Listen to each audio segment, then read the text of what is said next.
오늘 함께 나누실 말씀은 요한계시록 3장 1절부터 6절까지의 말씀입니다. 요한계시록 3장 1절부터 6절입니다. 제가 봉독하겠습니다. 사대교회의 사자에게 편지하라. 하나님의 7영과 7별을 가지신 이가 이르시되 내가 내 행위를 아노니 네가 살았다 하는 이름은 가졌으나 죽은 자로다. 너는 일깨워 그 남은 바 죽게 된 것을 굳건하게 하라. 내 하나님 앞에 내 행위에 온전한 것을 찾지 못하였노니 그러므로 내가 어떻게 받았으며 어떻게 들었는지 생각하고 지켜 회개하라. 만일 일깨지 아니하면 내가 도둑같이 이르리니 어느 때에 내게 이르는지 내가 알지 못하리라. 그러나 사대에 그 옷을 더럽히지 아니한 자 몇 명이 내게 있어 흰 옷을 입고 나와 함께 다리니리. 그들은 합당한 자인 연고라. 이기는 자는 이와 같이 흰옷을 입을 것이요 내가 그 이름을 생명책에서 결코 지우지 아니하고 그 이름을 내 아버지 앞과 그의 천사들 앞에서 시인하리라. 귀 있는 자는 성령이 교회들에게 하시는 말씀을 들을지어다. 아멘. 우리가 지난 시간 두아디라 교회에 대해서 잠깐 함께 나누었습니다. 오늘은 사대 교회에 대해서 함께 나누어 보겠습니다. 먼저 이 사대 지역, 다른 교회들과 마찬가지로 사대 지역의 좀 특징들을 몇 가지 알아봐야 될 것 같아요. 첫 번째는 사대 지역은요, 최초에 금화를 사용한 도시입니다. 금이 많았다고 해요, 그 지역에. 그래서 금화를 많이 사용했고, 최초로 이제 금화가 사용되던 그런 도시들 중 한 도시가 사대였다, 이렇게 알려져 있고요. 두 번째는 그 리디아 왕국이라고 있는데요. 리디아 제국과 그 다음에 페르시아 제국의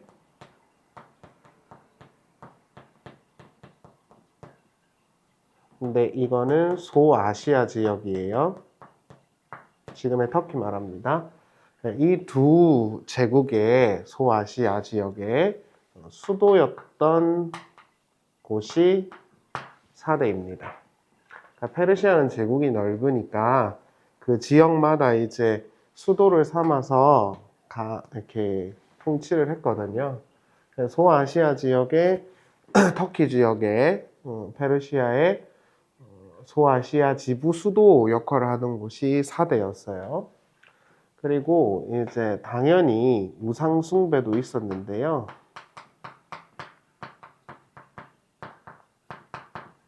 우상 숭배가 있었는데 여기서는 특별히 그 아뎀이랑 키벨라 여신이 숭배되고 있었다, 이렇게 알려져 있습니다. 근데 이 둘 다 이제 우리가 알 수 있는 것은 다산과 번영의 그 신이었고요.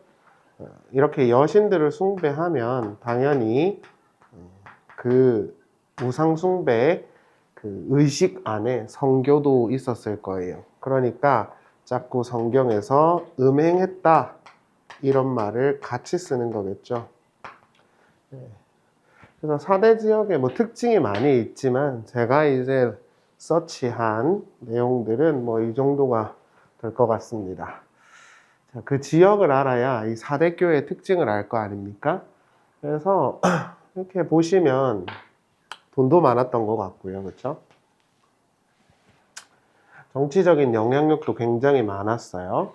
그래갖고 그 로마가요, 그 대지진이 있었는데 사대에게 지원을 굉장히 많이 해준 것으로 알려져 있죠. 그리고 우상 숭배는 당연히 그 당시에 당연한 거였으니까 있었는데 당연히 이것도 이렇게 돈과 관련된 우상 숭배가 많았다, 이렇게 보시면 될 것 같습니다. 그래서 이렇게 일단은 4대 지역을 우리가 정리를 좀 해볼 수가 있을 것 같아요. 실제로 4대 교회는 겉보기에 사람들이 보기에 굉장히 화려했던 교회였던 것 같아요. 그리고 사람들이 야 정말 살아있는 교회다 라고 칭찬을 했었던 것 같습니다. 그러니까 굉장히 화려하고 대단한 교회였으면 틀림없어 보여요. 왜냐하면 주님께서 그렇게 말씀을 하시거든요. 요한계시록 3장 1절 한번 보실래요? 4대 교회의 사자에게 편지하라. 하나님의 7영과 7별을 가지신 이가 이르시되 내가 내 행위를 아노니 내가 살았다는 이름은 가졌으나 죽은 자다. 그러니까 내가 네 행위를 알고 있는데 너는 살았어. 그런 평가를 받지만 실상은 죽었어. 이렇게 말씀을 하신 겁니다. 그렇죠? 그러니까 사람들은 굉장히 이 교회가 좋은 교회라고 평가를 했었던 것 같아요. 아무래도 이제 돈도 있고 하니까 그런 활동들을 많이 했었을 거라고 당연히 추론할 수 있죠. 근데 주님께서는 그 교회가 죽었다라고 말을 합니다. 근데 이 표현, 살았다가 죽었다라는 표현 이거 있잖아요. 이 표현이 조금 우리가 좀 주목해서 봐야 하는데요. 그 이유는 그 예수님께서 자신을 소개하실 때 쓰셨던 표현과 정반대라 그래요. 요한계시록 1장 18절을 보겠습니다.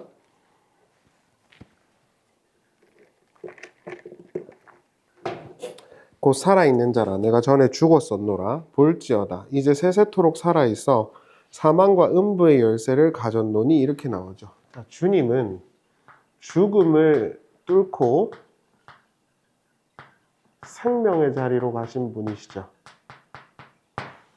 그런데 4대 교회는 그 반대의 입장에 있습니다.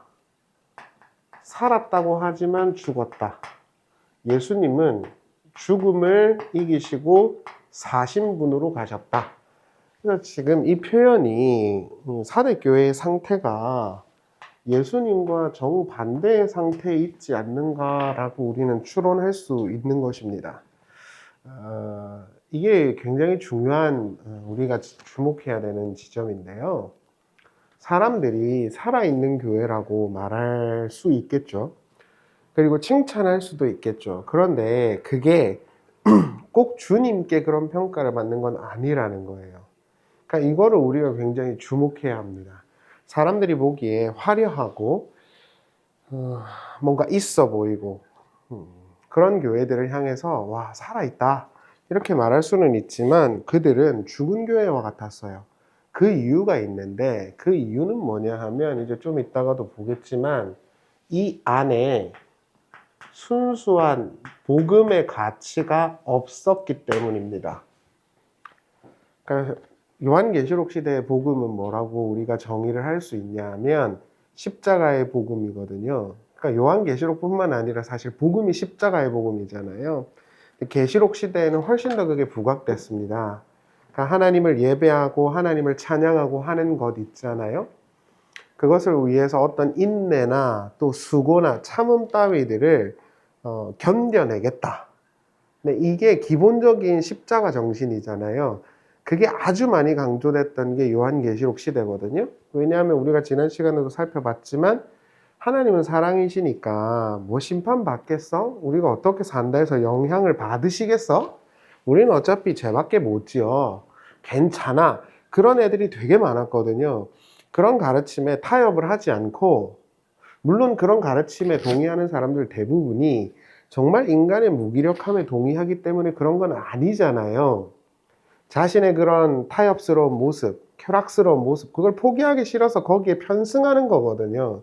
진짜 인간이 무기력하다는 것에 동의해서 그러는 게 아니라 대부분은 자기가 하고 있는 그런 세속적이고 더러운 모습 따위들에 대한 면죄부를 주기 위해서 그런 소리를 좋아합니다. 뭐 제가 딱히 설명 안 하셔도 그런 거에 영향을 받고 있는 분들은 다 본인이 아시죠. 그러니까 세상 사람인지 아닌지도 모르게 그냥 살아도 그냥 뭐 주님이 용서하시고 나를 구원하실 건데 라고 생각하는 사람들은 정말 내가 인간의 어떤 처절한 불가능함과 저주스러움을 인식하고 있는 게 아니라 내가 그렇게 못하니까 그리고 내가 그걸 포기하기 싫으니까 거기에 동의하고 편승하는 사람들이 대부분이죠. 그러니까 그런 것들은 요한계시록에서 분명하게 아니라고 단호하게 말을 하는 거거든요. 사대교회도 마찬가지입니다. 아까도 말씀드렸지만 다산의 여신이 여기서는 아주 파퓰러했어요. 인기가 있었단 말이죠. 그러니까 당연히 이 교회 안에도 순수한 복음, 하나님을 예배하고 찬양함으로 십자가의 수고와 인내를 참아내야 한다라는 그 복음의 가치가 사라져버리는 그런 일들이 생겼고, 사대교회가 실제로 그랬습니다. 그러다 보니까 사대교회가 주님께 욕을 먹은 것이죠. 사람들이 살아있다고 하는 거 아무 중요하지 않아. 너는 지금 나랑 정반대야. 나를 죽임으로 하나님의 살려주심을 기대하는 게 아니라 니네는 그냥 다른 사람들한테 살아있다는 평가만 듣고 있을 뿐이야 라고 욕을 하신 것입니다. 이런 표현이 서문학교에서도 등장하는데 요한계시록 2장 10절을 보세요. 내가 내 환난과 궁핍을 알고 니와 실상은 내가 부유한 자니라. 자칭 유대인이라 하는 자들의 비방도 알고 니와 실상은 유대인이 아니요 사탄의 회당이라. 자, 유대인들이라는 자들도 있는데 그들은 실제로는 사탄이었는데 겉보기에는 그냥 유대인이라 하는 사람들이고 자기는 선민이라 하는 사람들이고 그랬잖아요. 겉보기에는 되게 화려한데 그 실상은 아니더라는 거예요. 주님께서 그것에 대해서 이야기를 하고 있다라고 볼 수 있겠죠. 디모데전서 5장 6절에 가면 이런 말씀이 있어요. 향락을 좋아하는 자는 살아 있으나 죽었느니라. 자, 사도 바울이 디모데에게 이 땅의 것을 좋아하는 자는 살아 있다 하지만 죽었다 이렇게 말을 합니다. 사대 교회는 분명히 좋은 교회였을 거예요. 그들에게 전해준 그 복음은 순수했고 많은 이들의 희생과 노력의 결과물이었을 겁니다. 물론 그런 사람들이 어떤 희생이나 순수함을 높이고자 함은 아니에요. 그러나 복음은 반드시 그러한 값진 그리고 그 사람들에게 그렇게 자신의 육체의 생명과 편리함 따위들을 버릴 수 있는 파괴력이 있었을 겁니다. 그리고 있고요. 그러니까 그 복음을 가지고 있는 사람들이 그 복음을 전달해서 받게 된 결과가 나오게 된 결과가 사대교회잖아요. 근데 이 사대교회는 굉장히 문제가 많았었던 것 같아요. 그리고 그 본질은 그 복음을 놓쳤다는 것이죠. 요한계시록 3장 3절을 보겠습니다. 그러므로 내가 어떻게 받았으며 어떻게 들었는지 생각하고 지켜 회개하라. 만일 일깨지 아니하면 내가 도둑같이 이르리니 어느 때에 내가 내게 이르는지 내가 알지 못하리라. 이렇게 나옵니다. 그러니까 그들에게 주어진 생명의 복음은 많은 순교자들과 전도자들이 목숨처럼 전달한 것이에요. 피해와 수고를 감수하고 예수 그리스도와 같이 그 십자가의 짐을 짊어지고 하나님의 복음을 순수하게 따라간 이들이 전달해준 복음이 사대교회에 전달된 것이지 않습니까? 그런데 그런 순수한 복음과 가치들은 사라져버리고 세상 사람들이나 그 지역 사람들 또는 다른 교회들에게 야 정말 화려하고 살아있는 교회야 라고 평가는 받았지만 그러한 복음들이 사라져버린 교회가 사대교회였다 이렇게 볼 수 있는 것이죠. 우리가 이미 지난 시간에 들여다본 그 단어들 미골라, 발람, 이세벨 이런 이들의 그 영향이 사대교회에도 충분히 있었음을 우리가 추론할 수 있는 것이죠. 물론 사대교회는 앞서도 말씀드렸지만 사람들이 보기엔 좋은 교회였을 수도 있어요. 그러나 그들은 주님과 무관한 신부였고 주님과 무관한 교회였어요. 우리가 주의해야 되는 지점도 여기 있는 거예요. 사람들의 평가와 박수가 주님의 인정과 같지 않을 수 있다는 거예요. 사람들이 정말 살아있는 교회고 멋진 교회라고 말을 한다고 해서 그 교회가 주님이 인정하시는 교회는 아니라는 거예요. 뭐가 없다면? 복음이 없다면요. 예수 그리스도의 그 순수한 복음과 하나님의 그 진리, 그리고 그 진리가 파생케 하는 인내와 수고, 참음, 이런 것들이 없는 교회들이 겉만 화려하게 뭔가 한다고 해서 살아있다는 칭찬은 사람들에게 얻을 수 있겠지만 주님은 그렇게 하지 않는다는 거예요. 따라서 사대교회는 이런 질문을 해야 했던 것입니다. 내가 정말 복음을 따라가고 있는가? 내가 예수 그리스도께서 보여주신 그 십자가의 복음과 부활의 영광스러운 복음을 순수하게 간직하고 있는가? 그런 것들에 대해서 그들은 생각해 보아야 한다고 예수님께서 지금 지적하고 계신 거예요.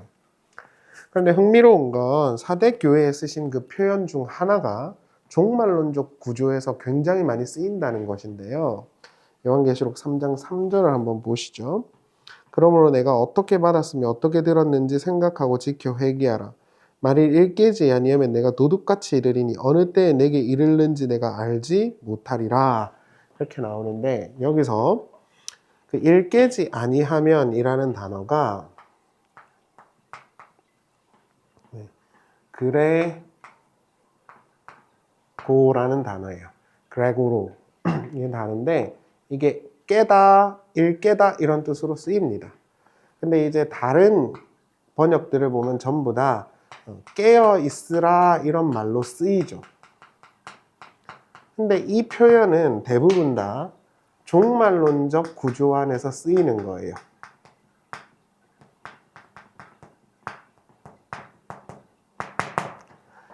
그러니까 이걸 잘 생각해 보셔야 된다는 것입니다.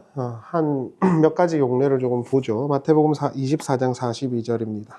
그러므로 깨어 있으라. 어느 날에 너희 주가 임할는지 너희가 알지 못함이니라. 너희도 아는 바니 만일 집 주인이 도둑이 어느 시각에 올 줄 알았더라면 깨어 있어 그 집을 뚫지 못하게 하였으리라. 마태복음 23장 13절입니다. 그런즉 깨어 있으라. 너희는 그날과 그때를 알지 못하느니라. 아멘. 이러한 표현들을 우리가 생각해 보면 사대 교회는 깊이 잠든 집단이었고 교회였죠. 그들은 처음 받은 그 십자가의 복음에 대한 가치는 없고 그것과 무관한 상태예요. 그렇기 때문에 그들은 하나님의 복음과는 전혀 연관성 없는 삶을 살 수밖에 없었던 것이고, 사람들이 이 교회는 돈이 많으니까 정말 멋진 교회고 착한 일도 많이 하는 교회다라는 칭찬은 했었을 수 있지만 교회는 착한 일을 하기 위해서 세워진 게 아닙니다. 교회는 사람들 모여가지고 친목을 위해서 세운 것도 아니고요. 우리가 에베소 교회에서도 살펴봤지만 교회는 주님의 복음을 배우고 깨닫고 그걸 나누기 위해서 모인 집단이어야 합니다. 교회가 쌀 나눠주려고 모인 집단이 아니라고요. 근데 사람들이 보기에는 살아있다 했을 수는 있겠죠. 그러나 주님 보실 때에는 처음 십자가의 복음과는 무관한 이들이 사대 교회였다. 그리고 그런 이들에게 너네는 깨어 있어야 돼 라고 말씀하심으로 그들은 잠자는 교회였음을 보여주고 계시다. 이렇게 볼 수 있겠죠. 요한계시록 3장 2절을 함께 보겠습니다. 너는 일깨워 그 남은 바 죽게 된 것을 굳건하게 하라. 내 하나님 앞에 내 행위에 온전한 것을 찾지 못하였노니. 이렇게 나오죠. 여기서 온전한 것에 상응하는 헬라어 구문이 엘곤 플레로라는 단어예요. 엘곤. 에르가 할 때 엘곤, 이게 엘곤입니다. 일이란 뜻이에요. 그리고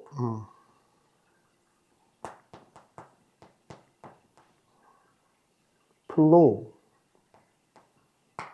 이게 플레로라는 단어거든요. 충만하게 하다 이런 뜻이에요.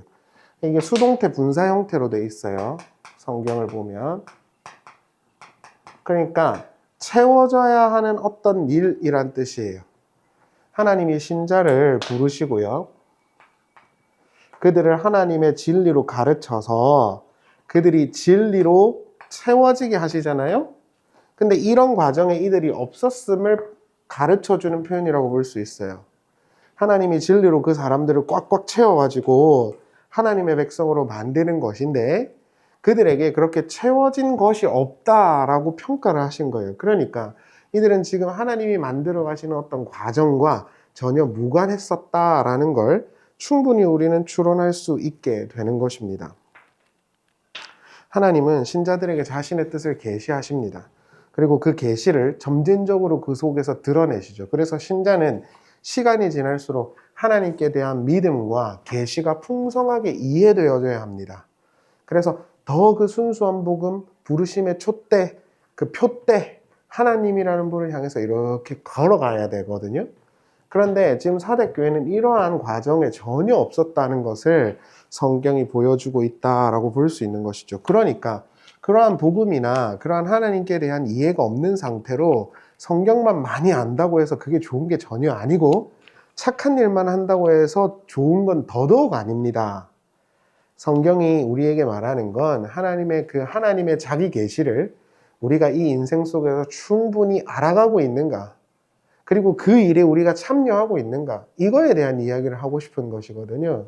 그런데 사대교회는 이런 게 전혀 없었단 말입니다. 그러니까 이 사대교회를 너네가 자고 있다라고 말하는 것이고, 주님께서 깨어 있어야지 라고 꾸짖으신 것이겠죠. 그런데 다행히도 이 가운데서 순수한 몇 사람이 있었어요. 그들은 흰 옷을 입고 있습니다. 요한계시록 3장 4절을 보세요.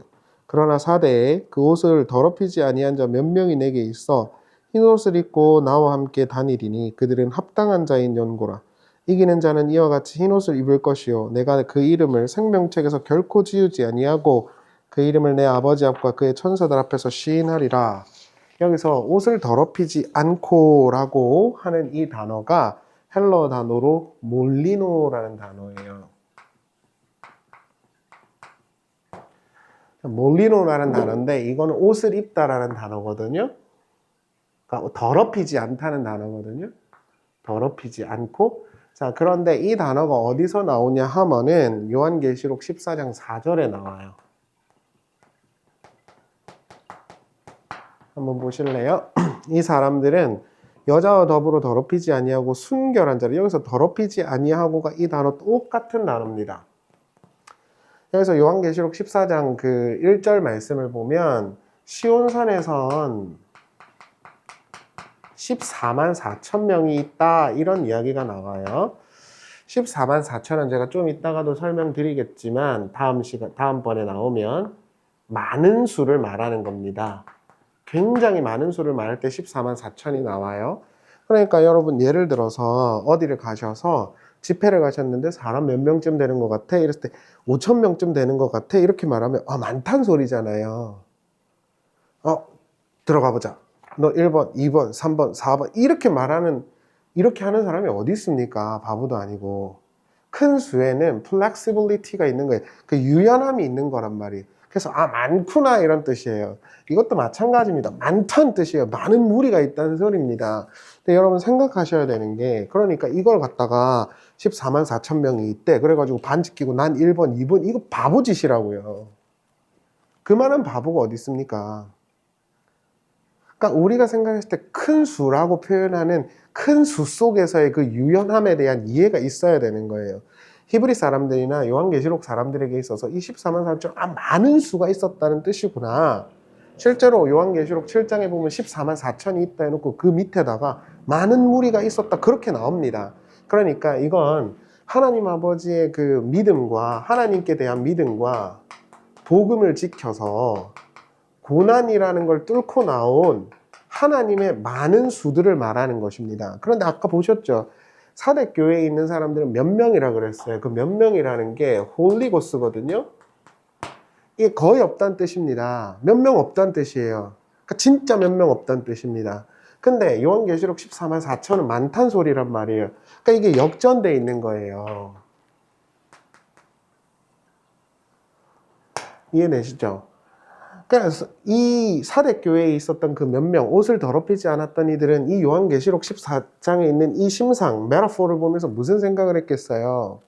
그렇구나. 지금 우리가 이렇게 순수하게 복음을 추구하고 따라가는 것이 몇 명 안 되는 것 같지만 종말에는 승리의 자리에 있을 것이고 그들이 많구나. 엘리야에게 말한 것처럼 너뿐만 아니라 바알에게 무릎 꿇지 않는 7천 명이 있다. 그것도 많은 거잖아요. 그러니까 쫄지 말고 대부분의 사람들이 이렇게 우상숭배하고 지 맛대로 살아도 교회 안에 있는 인간들이 너는 너네의 길을 걸어가야 된다 라고 응원하실 수 있고 응원하고 계신 거잖아요.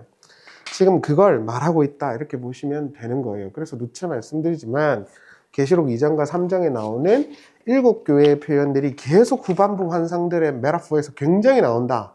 그 이유는 그걸 듣고 알아먹으라는 소리입니다. 그러니까 그런 비유들을 갖고 와갖고 보십시오. 1970년도에 어떤 일이 있었습니다. 어쨌습니다. 이렇게 말하는 건 죄송합니다. 이렇게 표현해서 완전 바보 중에 상바보 짓을 하고 있는 것이다. 이렇게 보시면 돼요. 그러니까 세대주의자들은 좀 성경을 한글 성경이 아니라 그냥 영어 성경만 보셔도 아는 걸 갖다가 자꾸 그런 식으로 코드식으로 성경을 해석하고 있는 분들은 회개하셔야 됩니다. 목사님들. 말씀을 마치겠습니다. 한국 교회는 지나친 세속화와 권력에 대한 관심, 정치에 대한 편향성의 문제를 고스란히 드러내고 있습니다. 코로나 시기 이후에 저는 이게 가속화되고 있다고 보고요. 지금 한국 사회를 뒤덮고 있는 이런 정치적인 이슈들도 한국 교회의 신학적 비루함과 본연의 모습을 폭로하고 있다고 생각합니다. 그러니까 얼마나 수치스럽습니까? 교회가 하나님의 진리와 복음을 가르쳐야지 어떻게 그런 어떤 교회 안에서의 세습, 또 자기들밖에 모르는 모습, 그런 것들이 이렇게 드러날 때 기독교인으로서 수치스럽잖아요. 정말 부끄럽고. 그럼에도 불구하고 우리는 하나님의 복음을 순수하게 굳게 지켜야 되는 것입니다. 순수하다는 건 진심을 말하는 게 아니라 하나님 아버지의 능력과 하나님 아버지의 사랑, 그리고 그 십자가의 복음을 따라가야 한다는 걸 말씀드리는 것입니다. 대부분은 아니겠지만 불법이나 편법을 해서라도 각 소속에 장이 되고 싶어 하고 온갖 명목으로 자신의 배와 곳간을 돈으로 채우고 있죠. 얼마나 부끄러운 일입니까? 전 목사로서 굉장히 부끄러운 일이라고 생각해요. 한국 교회에도 있었던 주기철과 같은 이들의 정신은 온데간데 없어지고 세력을 확장하고 팽창하고 높아지려는 이들이 주류를 이루고 있고, 되지도 않는 오중복음인의 삼중복음인의 기복주의인이 할 수 있다 하면 된다는 이런 식의 말도 안 되는 레토릭과 문구들을 팔아먹으면서 성도들을 교회당으로 끌어모으고 있죠. 부끄러운 줄 알아야 됩니다. 사대교회와 한국교회는 다르지 않습니다. 그러나 그럼에도 불구하고 아까 말씀드렸지만 그 안에서도 홀리 고이스 몇 명이 있을 것입니다. 그리고 그 몇 명들은 그들의 어떤 다수들의 어떤 모습에 영향을 받지 않고 하나님의 말씀을 순수하게 쫓겠죠. 이 홀리 고이스라는 단어, 홀리오스라는 단어는 여러분들이 아시는 생명으로 인도하는 문으로 들어가는 그 사람들이 적음인이라 할 때 홀리고스라고 그러고 추수할 일꾼이 적다 할 때 홀리고스라고 그럽니다. 그러니까 이거는 영어에서 a few가 아니라 few라고 보셔야 돼요. a few는 뭐죠? 몇 명 있다는 뜻이고 few는 거의 없다는 뜻입니다. 그러니까 a few, 뭐 chances 이러면 기회가 몇 개 있다는 뜻이고 few chances 이러면 기회가 없다는 뜻이에요. 여기에 가까운 단어예요. 사람들에게 칭찬받고 인정받을 수 있지만 주님은 인정하지 않으셨어요. 그러나 사람들이 알아주든 안 알아주든 주님이 인정하시는 그 소수가 있다라는 말입니다. 그 소수들, 그 남은 자들, 이 남은 자들은 지금은 소수 같지만 하나님이 이 역사 속에서 기르고 있는 그 자들은 나중에 14만 4천 많은 무리로 드러날 것입니다. 여러분이 혼자가 아니라고요. 그렇게 순수한 복음을 쫓아가고 하나님의 그 진리를 가지고 고민하는 게 여러분만 있는 건 아니라고요. 우리만 있는 건 아니라고요. 하나님께서 세계 각국의 자기의 백성들을 그렇게 만들어가고 계시다는 걸 기억하세요. 그리고 그들이 주님과 함께 영원히 승리의 계가를 부를 것입니다. 말씀을 마치겠습니다. 많은 문제가 있고 어려움이 있지요. 저도 뭐 그런 게 없다고 할 수는 없겠죠. 그러나 우리가 그럴수록 우리가 받아들였던 그 십자가의 숭고한 복음과 가치가 무엇인지 잘 생각해보고 우리가 사랑했던 분들이 그 복음을 알기 위해서 얼마나 진지하고 노력했는지를 잘 생각해 본다면 오늘날 복 받았으면 좋겠네, 할 수 있으면 된다네, 이런 식의 말도 안 되는 성경과 다른 식의 풍요와 다산을 팔아먹는 그런 신학에 절대 동조할 수 없다고 저는 생각합니다. 여러분 설교를 들으시는 분들도 저도 그렇고 우리가 받은 그 복음이 어떤 것인지 유스티누스가 아마 말했을 텐데요. 교회는 피의 역사다. 물론 그 피를 흘린 순교자들을 높이 칭송하고 싶은 마음은 없습니다. 그러나 복음은 반드시 이 땅의 가치와 이 아래적 세상의 가치들이 하찮게 보이도록 한다는 것입니다. 그 순수한 복음을 우리가 받았다라고 한다면 우리는 어떻게 과연 살아야 할 것인가? 단지 돈과 명예와 번영을 위해서 하나님을 버려야 할 것인가? 아니면 십자가의 그 승리를 기대하며 몇 명 안 되지만 주어진 길을 열심히 걸어가야 할 것인가 잘 생각해 보면서 우리가 최종적인 승리의 14만 4천이 될 것이라는 걸 기대하면서 하루하루 잘 살아갔으면 좋겠습니다. 기도하시겠습니다. 사랑하는 주님, 우리가 예수 그리스도의 복음과 하나님의 진리를 굳게 붙잡는 사람들 되게 해 주시옵소서. 하나님의 그 사랑과 그 은혜를 잊지 않게 해주시고 우리가 사랑하는 이들이 또한 사랑한 이들이 얼마나 그토록 진지하게 복음을 고민하고 나누었는지 잘 생각해 보면서 우리가 그러한 자리에서 멀어져 있지는 않는지 잘 생각해 보게 해 주시옵소서. 거룩하신 예수님의 이름으로 기도하옵나이다. 아멘.